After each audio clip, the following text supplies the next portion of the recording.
장이 그날에 내게 주실 것이며 내게만 아니라 주의 나타나심을 사모하는 모든 자에게니라. 아멘. 우리 시편 40편 찬양을 한 소리 듣고 말씀을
드리겠습니다. 우리를 이끄시어 인도하시어 하나님을 찬양토록 특별히 새 노래로 거듭나고 변화된 우리들이 하나님 앞에 올려드리도록 우리들을 이 시간 부르셨습니다. 말씀 앞으로 이끄셨으니 이 시간 말씀하시옵소서. 그러면 말씀을 듣겠나이다. 듣고 온전히 순종하겠나이다. 하나님 이 마음으로 이 예배에 임하게 하시고 말씀을 듣는 복된 시간 되게 하여 주시고 주님 역사하여 주시옵소서. 감사하며 예수님의 이름으로 기도 올리옵나이다. 아멘. 많이 덥습니다. 전화하셨는지 모르겠습니다. 저희 어머니는 오늘 아침에 오실 때 보니까 계속 오시더라고요.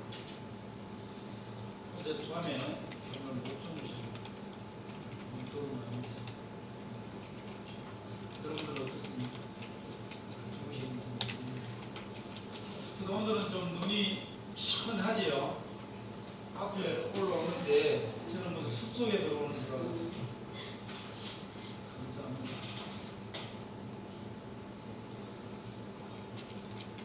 오늘 이 디모데후서 4장 5절에서 8절 말씀은 그냥 우리가 하나님의 말씀인 것 같다.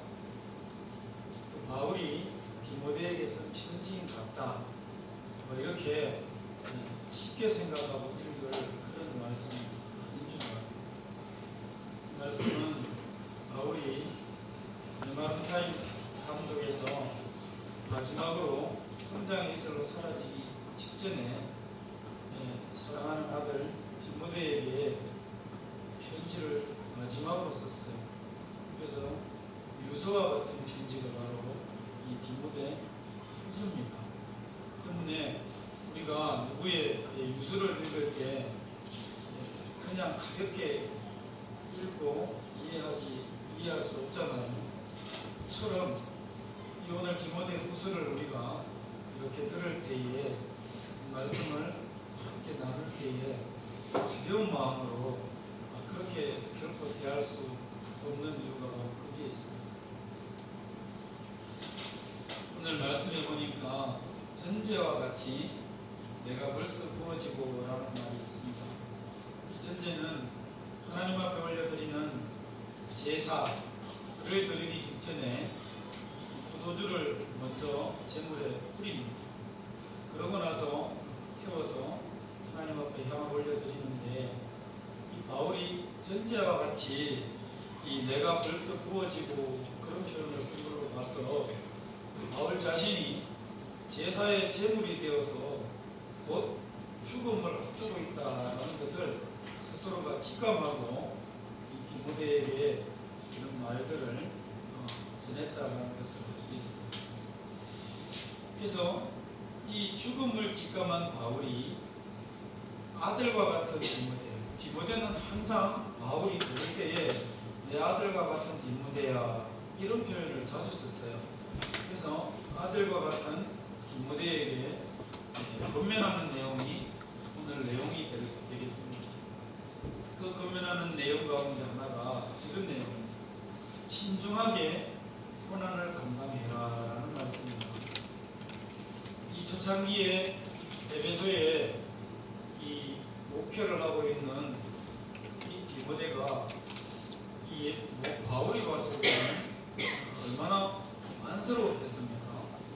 자식과 같은 아들이 험지거든요.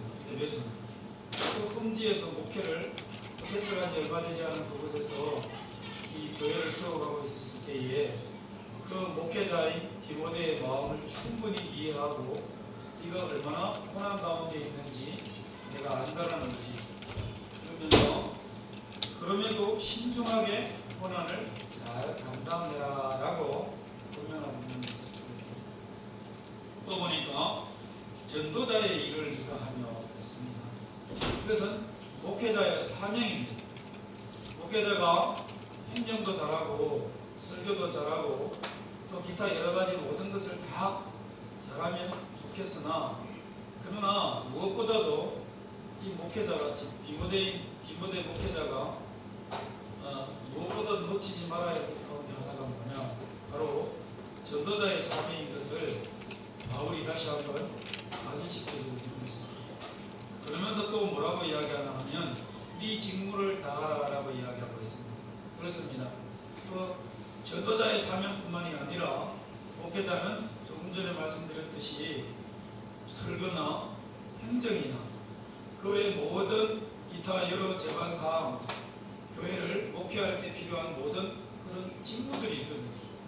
사람관계라든지 신방이라든지 여러 가지들이 있는데 그 직무를 감당하는 것에 네가 최선을 다하라라고 이렇게 권면해 주고 있습니다. 권면은 아무에게나 할 수 없습니다. 관계가 되어야 권면을 할 수 있습니다. 왜냐하면 효과적이기 때문에. 관계가 되어 있지 않는 상황에서 권면을 하면 오히려 반발심이 생길 수 있어요. 그래서 관계가 되어야 돼요. 바울은 항상 디모데를 사랑하는 아들 디모데에게라는 표현을 썼다고 그랬습니다. 처럼 부모와 자식과 같은 그런 관계가 바울과 디모데에게 있었다는 것을 우리가 알 수 있습니다. 좋은 관계의 아버지로서 아들에게 권면하는 그런 모습인 것을 보게 돼요. 관계가 되어 있다는 것이지요. 또 하나는 권면을 하려고 하면 항상 생각해야 될 것이 있는데 그 위치가 있어야 됩니다. 그렇습니다. 이 위치라는 것이 바울은 이 디모데를 양육한 양육자입니다. 그리고 디모데는 양육을 받은 자예요. 그런 위치적으로 봤을 때 전혀 이 양육을 감당했던 바울이 양육을 받은 디모데에게 이렇게 권면하는 것이 이상하지 않아요. 거꾸로 양육받은 자가 권면할 수도 있어요. 그건 아주 드문 일인데 참 조심해야 됩니다. 그거는 위치적으로 맞지 않기 때문입니다. 그러나 다급하다든지 정말 중요하다든지 그럴 때 얼마든지 권면할 수 있습니다. 그러나 관계가 되어 있어야 된다는 것을 잊지 말아야 합니다. 또한 권면할 때 가장 중요한 것이 하나 있습니다. 그것은 바로 사랑해야 됩니다. 그리고 사랑으로 권면을 해야 됩니다. 어떤 마음에 그런 상처를 주지 않고 상처가 남지 않도록 하려고 하면 또 상대가 거부하지 않도록 하고 또 거부감이 없도록 하려고 하면 항상 사랑하는 마음 잊지 말아야 됩니다. 위치도 중요하고 사랑하는 마음도 굉장히 중요합니다. 그리고 권면을 할 때 가장 중요한 한 가지가 있습니다. 그것은 바로 삶입니다. 내가 이렇게 하면 당신 좋겠습니다 라고 이야기하면서 본인이 삶을 살아내지를 못해요. 그러면 그 권면은 다 숲으로 날아갑니다. 없어져. 그래서 오늘 바울이 어떤 삶을 살았는가라는 것을 집약적으로 우리에게 말씀을 해주고 있는데 바로 7절 말씀입니다. 이 말씀을 가지고 바울이 어떤 삶을 살았는지에 대해서 집중적으로 한번 살펴보려고요. 아들과 같은 디모데에게 위치적으로도 충분했고 또 관계적으로도 충분했습니다. 또 사랑하는 아들에게라는 표현으로 봐서 이 디모데를 얼마나 정직히 사랑했는지 모릅니다. 그렇다 할지라도 가장 중요한 뭐가요? 삶이 뒷받침되지 않는다면 듣는 사람 입장에서는 권면을 토해낼 것입니다. 그리고 한 귀로 들어서 한 귀로 흘려버릴 거예요. 근데 디모데가 그럴 수 없도록 바울이 어떤 삶을 살았다는 것입니다.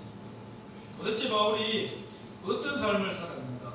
특징적인 바울의 삶이 세 가지 정도만 오늘 말씀에서 바울이 이야기를 하고 있는데 먼저 바울은 나는 선한 싸움을 싸웠다라고 이야기를 하고 있습니다. 바울이 싸운 싸움이 도대체 뭘까요?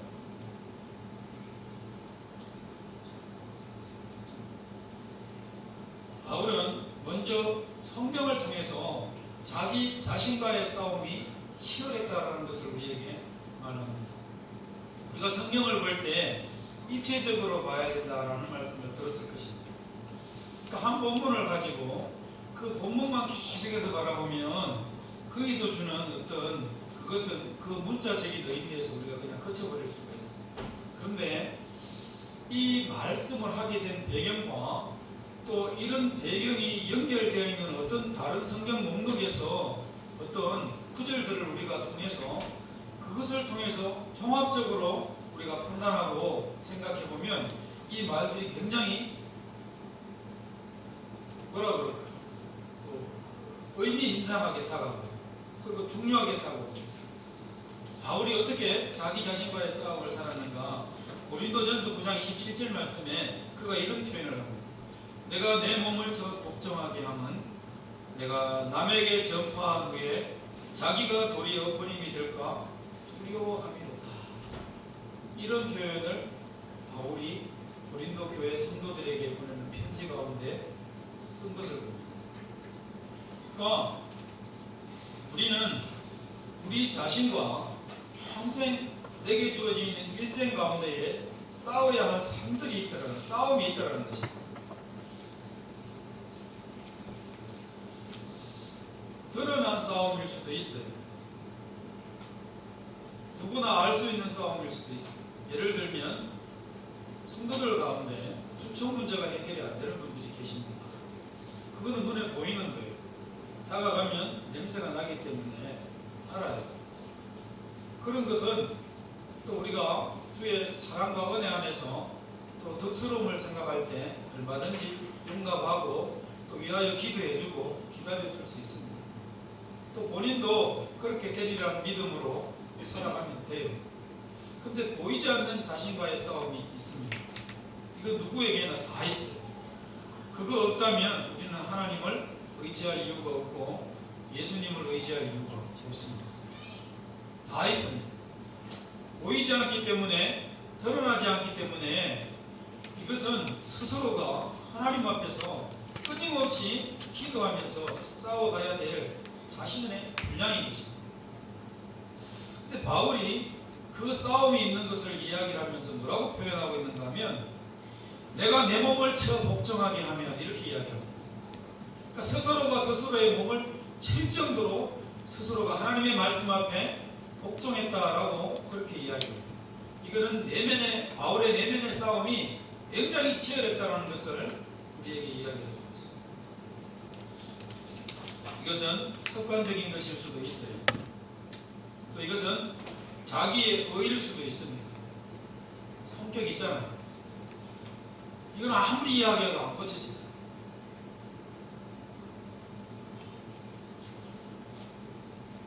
또 게으름일 수도 있습니다. 이게 조금씩 드러날 수도 있습니다. 표시날 수도 있습니다.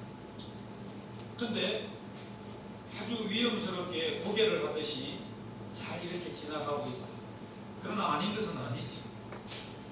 하나님의 말씀에 비추어서 아니다 하는 것을 내 스스로는 알고 있습니다. 이 내면에서 인식하고 있거든. 그런 부분들을 우리가 내 몸을 쳐서 복종시키듯이 우리가 그런 부분들을 하나님 앞에 구하고 또 실제로 그것을 내게서 떠나가도록 그런 몸부림치는 노력들이, 싸움들이 우리에게 있어야 되겠습니다. 바울이 바로 자신 안에서 그런 내면적인 싸움이 있었다라는 것을 우리는 알게 됩니다. 또 바울에게 어떤 싸움이 있었느냐? 이것은 굉장히 선한 싸움인데 진리를 수호하고 진리를 전파하는 싸움이 바울의 삶 가운데 회심한 이후에 계속 나타났습니다.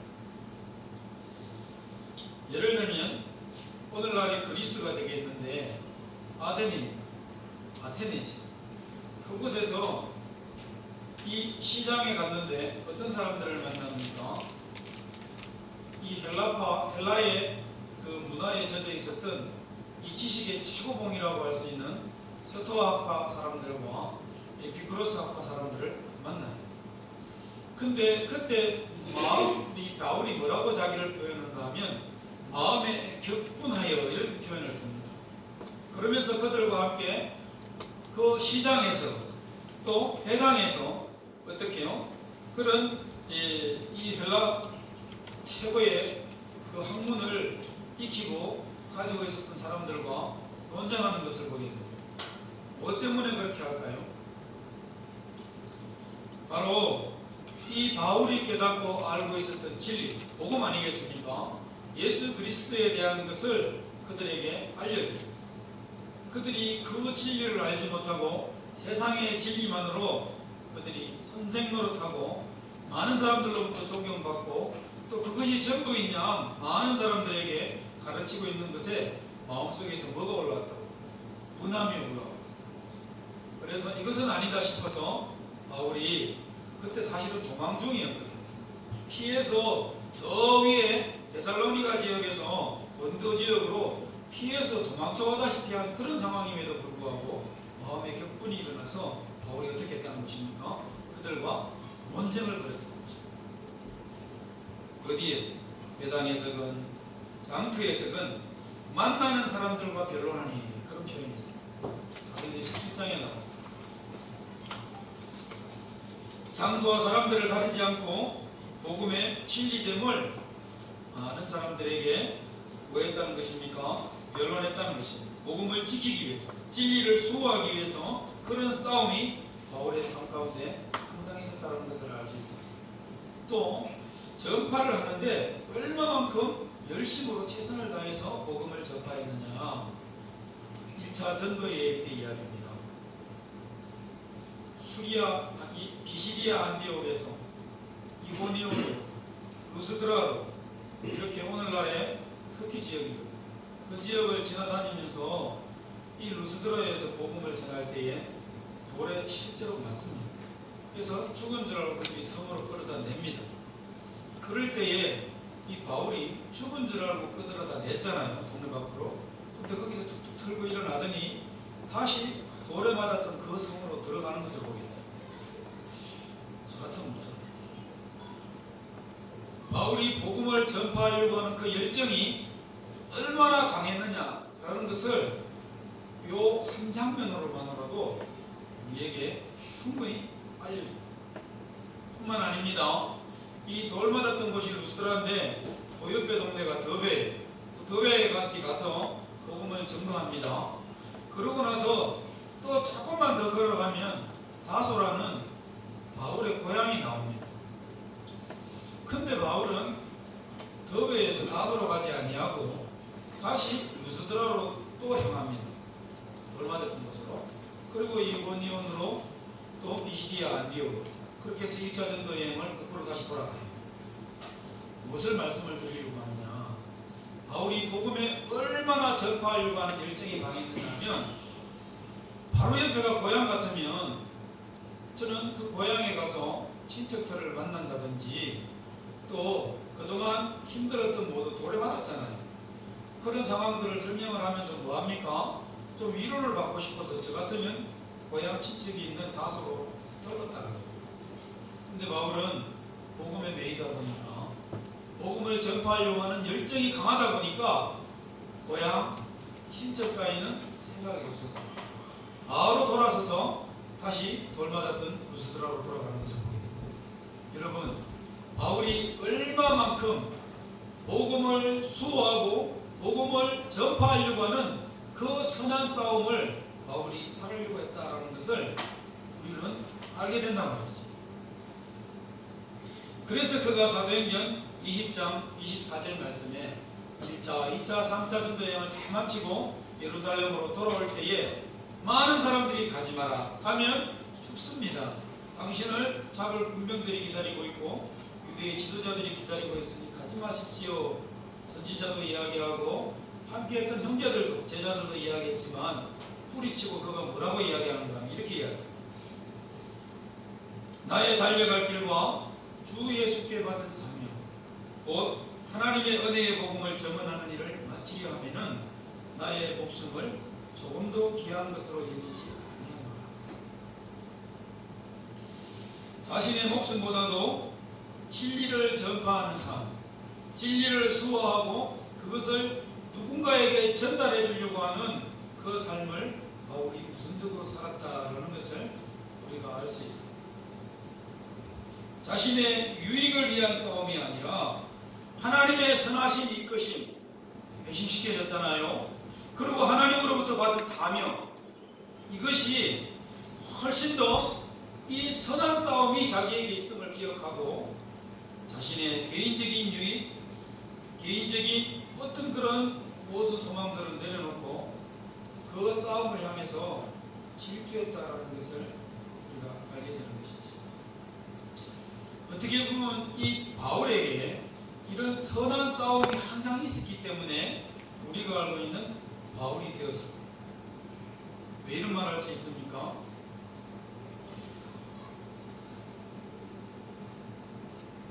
런던으로 가는 홍콩에서 오징어 배가 있었어요. 이 홍콩이 옛날에 영국령이었어요. 그래서 수산물을 잡으면 영국으로 싣고 가는데 이 오징어가 배에 실어서 영국에 도착하면 다 죽었거든요. 그래서 선원들이 생각했어요. 왜 죽었을까? 물도 갈아주고 산소도 넣어주고 다 해줬는데 죽어버려. 그래서 우연찮게 의도적인 것은 아닌데 상어를 그 오징어 수족관에 넣어서 그렇게 영국으로 갔는데 이게 웬일입니까? 오징어가 다 살아있는 그걸 잡혀먹은 놈들도 있겠지. 꼭 이런 예화하면 그게 아니긴데요 이렇게 생각하시는 분들이 한둘이 계시기 때문에 말씀을 드려요. 잡혀먹은 것들도 있을 거예요. 그런데 옛날만큼 죽지 않았어. 이유가 뭘까요? 가는 도중에 얘들이 편안했다면 예전처럼 다 죽었을 것입니다. 근데 이 상어란 놈이 자신들의 생명을 위협하고 잡아먹으려고 항상 설치되니까 그 수족관 안에서, 배 안에서 얘들이 살려고 몸부림을 치다 보니까 영국까지 가는 동안에 언제 우리가 영국에 갔지? 오징어 말입니다. 내가 살아있네? 오징어 말. 그렇더라면 우리 인생도 그냥 평안하면 좋을 것 같지만 평안하면 엉뚱한 짓을 합니다. 오히려 이 바울과 같이 자신 앞에 항상 싸움이 놓여져 있고 자신 내부에서 뭔가가 계속해서 스스로를 하여금 움직이게 하고 자기 자신을 자신되게 하는 어떤 무언가가 있을 때 하나님의 말씀처럼 그것이 이 은혜야, 이 은혜가 내게 좋게 라는 말이 실감이 난다는 것이죠. 우리가 원하는 대로 다 이루어지고 다 되면 좋을 것 같으나 사실은 이래도 좋고 저래도 좋은데 생각을 놓지 않는다면, 그러나 우리에게 힘든 싸움이 있다 할지라도 그것을 의미 없는 가치 없는 싸움이 아니라 선한 싸움으로 바꾸시고 그 싸움이 내게 있음을 감사하시고 또 그것을 향해서 그것을 위해서 하루하루 한 발 한 발 갔다 보면 어느덧 하나님이 인도하시는 그곳에 도달해 있을 줄 압니다. 바울은 그의 삶 가운데 보니까 항상 선한 싸움이 내부적으로나 외부적으로 있었다라는 것을 우리가 알게 됩니다. 또 바울이 디모데에게 이렇게 충고를 하는 그의 삶이 도대체 어떤 삶인가 봤더니 특징적인 두 번째입니다. 이 바울의 삶은 목표가 항상 있었어요. 목표가 없으면 우리는 가치 없는 돛담배와 같습니다. 어디로 갈지 몰라요. 그 도착 지점이 어딘지를 알 수가 없어요. 그리고 간다 할지라도 느립니다. 목표가 있으면 달려요. 힘쓰고 애쓰게 되더라고요. 오늘 말씀해 보니까 달려갈 길을 마치고 그랬습니다. 바울이 이 달려갈 길이 바울에게 있었다는 것입니다. 그러니까 분명한 목적과 삶의 목표가 바울에게 있었다라는 것을 알 수 있습니다. 자, 이것에 대해서 다른 성경에서 빌립보서에서 특별히 뭐라고 바울이 빌립보 교인들에게 이야기를 하느냐면 이렇게 이야기합니다. 형제들아, 나는 아직 내가 잡은 줄로 여기지 아니하고 오직 한 일, 즉 뒤에 있는 것은 잊어버리고 앞에 있는 것을 잡으려고 푯대를 향하여 그리스도 예수 안에서 하나님이 위해서 부르신 부름의 상을 위하여 달려가노라. 그렇게 이야기합니다. 그러니까 바울에게는 뭔가 앞에 있는 것이 있어요. 그것을 잡으려고 달려가요. 근데 그걸 푯대라고 표현을 하면서 봤더니 부르신 부름의 상을 위하여 내가 달려간다. 이렇게 이야기를 하고 있는 것입니다. 바울은 부름의 상을 위하여 달려간다 그랬는데 이 부름의 상이 도대체 뭡니까? 바울에게 있어서 부름의 상이 도대체 뭘까요? 그것을 목표로 두고 바울이 달려갔다라고 이야기합니다. 그런데 역시나 3장 20절에 그 말씀을 하고 나서 바울이 뭐라고 이야기하는가 하면 우리의 시민권은 하늘에 있도다 이렇게 이야기합니다.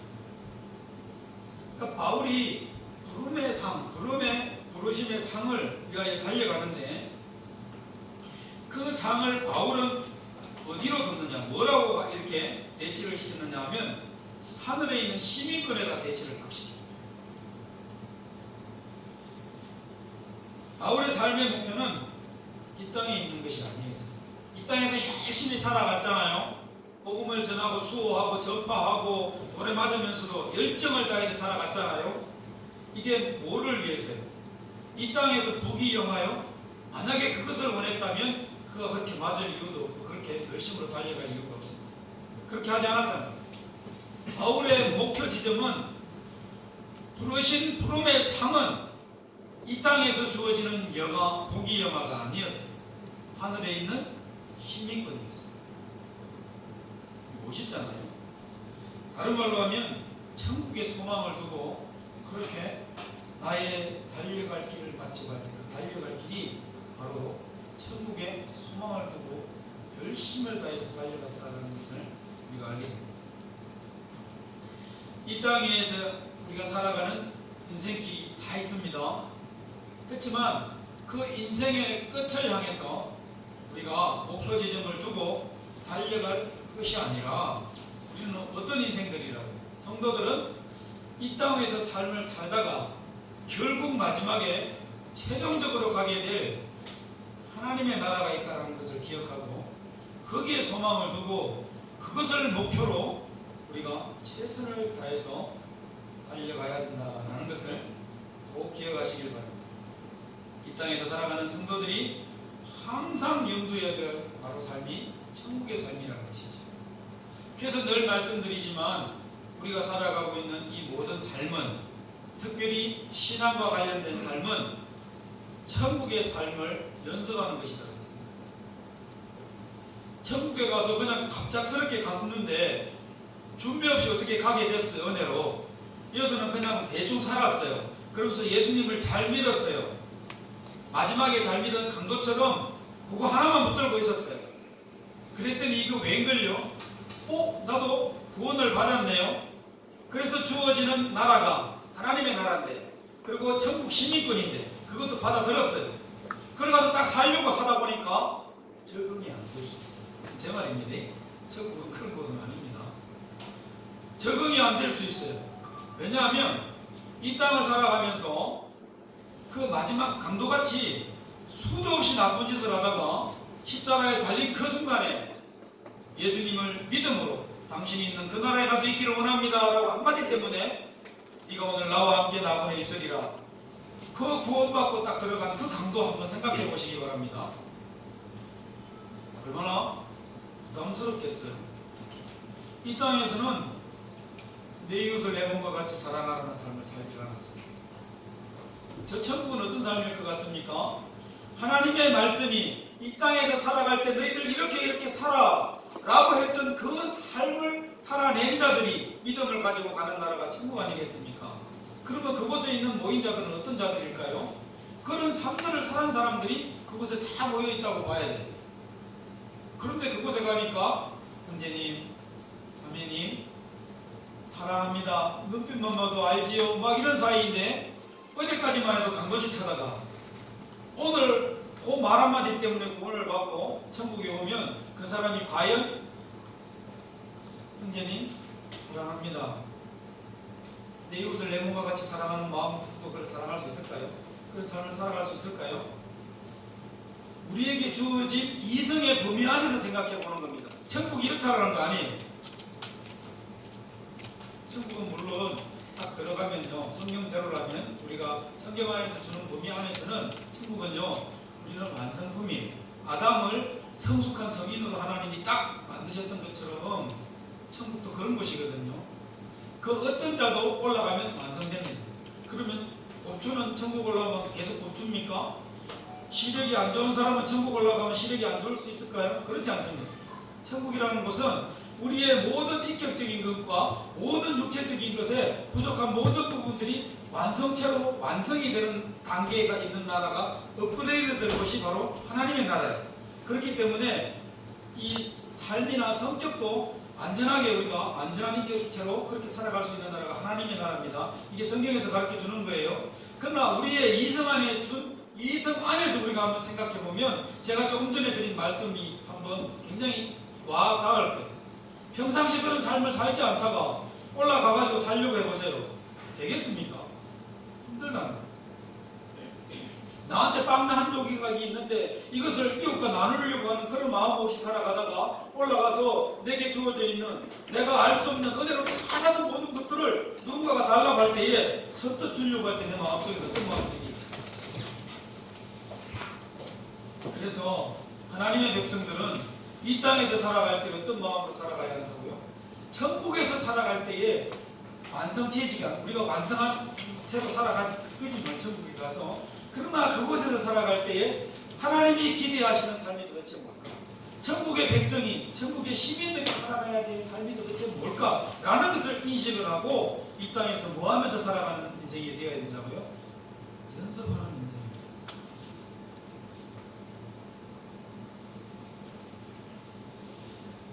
바울은 달려갈 길이 분명히 있었습니다. 그가 열심으로 살아냈던 것은, 열정을 다해서 삶을 살았던 것은 바로 천국의 소망을 두고 천국의 시민으로 살아갈 것을 생각하고 바울이 그렇게 이 땅 가운데서 열심히 살아갔다는 것을 우리는 꼭 기억을 합니다. 그리고 마지막입니다. 바울의 삶의 특징 세 번째입니다. 바로 바울은 온전한 믿음을 가지고 살아갔던 사람이었어요. 온전한 믿음. 그냥 믿음이 아니에요. 온전한 믿음이에요. 그러다 보니까 그가 깨달은 믿음을 한 절 한 절 굉장히 소중하게 기록을 했습니다. 신학적으로 전혀 문제가 없도록 완성을 시켰습니다. 그것이 바로 로마서입니다. 인간은 의는 하나도 없는데 하나님의 의가 인간에게 나타나서 하나님의 은혜로 우리가 모두 의롭게 되었다라는 것입니다. 그래서 행위의 구원도 아니요, 우리가 수고의 구원도 아니요, 그 어떤 구원이 아닌데 하나님이 거저 주신 바 된 구원이 우리들에게 있다라는 것을 그가 깨닫고 체계적으로 기록을 했어요. 한마디로 뭡니까?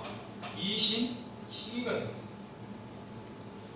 이 바울이 이 신학적인 이 교리, 이것을 기록을 하면서 본인도 아마 놀랐을 것 같아요. 그가 살아오면서 이것은 모든 것이 하나님의 은혜구나. 그래서 나중에 어떤 고백을 합니까? 나의 나된 것은 오로지 주님의 은혜다라고 고백을 하셨습니다. 바울은 이신칭의에 대한 하나님을 믿는 믿음으로 의롭다함을 받고 우리가 구원을 받은 인생이다라는 것을 놓치지 않았습니다. 그래서 바울의 삶은 항상 하나님을 믿는 믿음이 그의 삶 가운데 충만했습니다.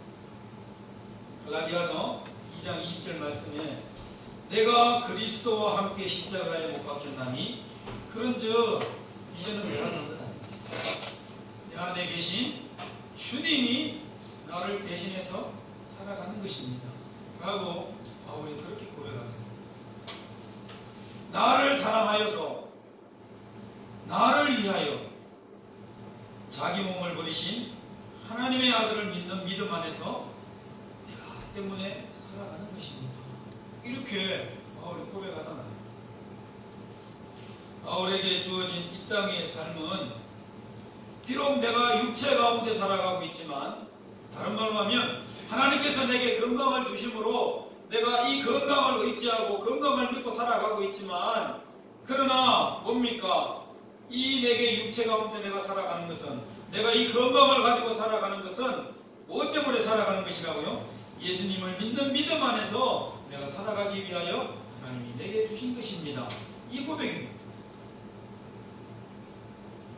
여러분들 건강하십니까? 그렇다면 바울의 삶을 조금이라도 한번 도전을 한번 해보시기 바랍니다. 내게 있는 이 건강은 하나님이 내게 주신 것인데 이것이 나를 위한 것이 아니라 하나님을 믿는 믿음 안에서 살아가도록 하시기 위해서 하나님이 내게 건강을 주신 것이야 라는 것을 한번 생각해 보시기 바랍니다. 그렇다면 아마 이 사실이 점점 더 깊이 깨달아지고 정말 이렇게 온전하게 깨달아지면 우리의 삶은 아마 지금 여러분들이 잘 살고 계시는 분도 계시고 조금 못 사는 분도 계시고 아예 못 사시는 분도 계실 것인데, 정말 잘 사시는 분은 지금보다도 훨씬 더 업그레이드된 성숙한 삶을 살아내실 것입니다. 내가 사는 것이 아니라 내게 있는 건강으로 내가 살아가는 것이 아니라 내게 건강을 주시니 그분을 믿는 믿음 안에서 살아가기 위해서 내가 육체 가운데 지금 살아가는 것입니다 라고 그렇게 고백을 할 수밖에 없다는 것이죠.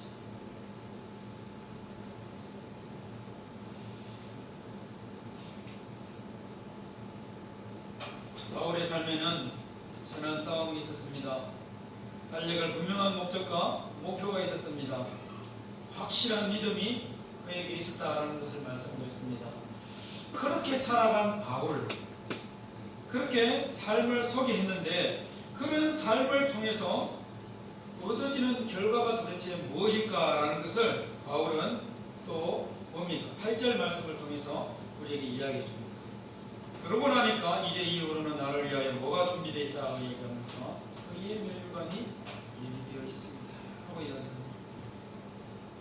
이 의의 면류관은 의로우신 재판관이신 주님이 반드시 주실 것입니다 라고 이야기를 하고 있습니다. 그때가 언제인지 모르지만 분명히 그때가 임합니다. 그것을 바울은 그날이라고 표현하고 있습니다. 그날에 어떻게 됩니까? 바울에게 나 자신에게 주실 것이요 뿐만 아니라 그 다음에 누구에게 주신다고요? 주의 나타나심을 사모하는 모든 자에게도 그의 면류관을 주실 것입니다. 예비해 놓으셨을 것입니다 라고 이야기를 하고 있습니다. 그러면 바울은 오늘 이 말씀을 우리가 함께 나누고 있는 우리 각자 한 사람 한 사람을 염두에 두고 우리 각자 한 사람 한 사람은 어디에 속한 사람들입니까? 바로 주의 나타나심을 사모하는 모든 자일 것입니다. 그런 우리들에게 이 말은 주의 재림을 기다리는 모든 자에게도 동일하게 의의 면류관이 예비되어 있습니다 라고 바울이 이야기를 하고 있습니다. 그날이 있습니다 여러분. 그냥 하루하루 빨리 일주일이 지나가고 한 달이 지나가고 1년이 지나가는 것 같지만 하나님이 약속하고 하나님의 종들이 약속한 그날이 반드시 있음을 기억하시기 바랍니다. 이 그날이 없다면 우리는 정말 불쌍한 자들이 되고 말 것입니다. 이 그날에 심판자 되시는 주님이 오셔서 눈물을 흘리는 자들의 눈물은 닦아주실 것이고 힘들어했던 자들의 짐은 하나님이 대신 들어주실 것이고 외로웠던 자들의 심령은 하나님께서 위로해 주실 것이고 그들에게 친구가 되어 주실 것입니다. 그리고 하나님 보시기에 악행했던 가장 악한 것이 하나님을 믿지 않는 것입니다. 그런 자들은 하나님께서 어떻게 하실 것입니까? 심판에 들어서 다 지옥으로 하나님께서 이끌어 가실 것입니다. 언제요? 그날에. 그날은 오늘 어떻게 소개하고 있습니까? 바울은 의의 면류관을 받는 하나님의 오심을 기억하고 그것을 사모하는 자들에게는 하나님께서는 이 의의 면류관을 그날에 반드시 주실 것이다 라는 것을 바울이 이야기하고 있다는 것이죠. 이 말씀이 큰 은혜가 되시길 바랍니다. 그날이 있다는 것이 어떤 이에게는 두려움일 수 있습니다. 그러나 사모하고 믿는 우리에게는 그날은 은혜의 날이요 우리 모두가 회복되는 날이요 온전케 되는 날이요 하나님이 가부간에 심판하심으로 말미암아 위로받는 날이 바로 그날인 줄 믿습니다. 말씀을 정리합니다. 어렵고 힘든 에베소 교회의 목회를 하고 있는 이 디모데에게 바울은 미치로서 또 그를 얼마나 사랑하는 그런 관계에서 또 그의 살펴보았듯이 삶을 통해서도 누구에게 디모데에게 충분히 엄면해줄 만한 충고해줄 만한 그런 위치에 있다라는 것을 그런 사람이었다는 것을 우리가 알게 됩니다. 우리 모두도 오늘 이 시간 누구에게 충고를 하기 위해서가 아니라 우리 스스로가 바울처럼 각자에게 주어져 있는 선한 삶을 살아내시고 그것이 나만이 알고 있는 하나님만이 알고 있는 내부적인 싸움이든지 아니면 하나님의 요구대로 우리에게 달려갈 어떤 그런 사명의 길이든지 어떤 것이든지 있음을 기억하고 그것이 하나님의 요구인 것을 기억하고 특별히 내게 건강이 있고 내게 하나님께서 남에게 없는 무언가가 있다면 이것을 통해서 내게 주신 이유가 뭡니까? 바로 예수를 믿는 믿음 안에서 살아가도록 하나님이 허락하셨음을 기억하고 온전히 살아내는 그런 은혜가 우리 모두에게 있기를 바랍니다. 그래서 재판장 되시는 주님으로부터 그날은 반드시 온다 그랬습니다. 그날에 반드시 의의 하나님이 주시는 의의 면류관을 모두가 받아서는 놀라운 은혜가 오늘 예배하는 우리 모두에게 열린 누리교에 속한 모든 성도들에게 그대로 임하기를 주님의 이름으로 간절히 축원합니다. 기도합니다. 하나님 아버지, 다시 한번 말씀 앞으로 나를 이끌어 주심을 감사합니다.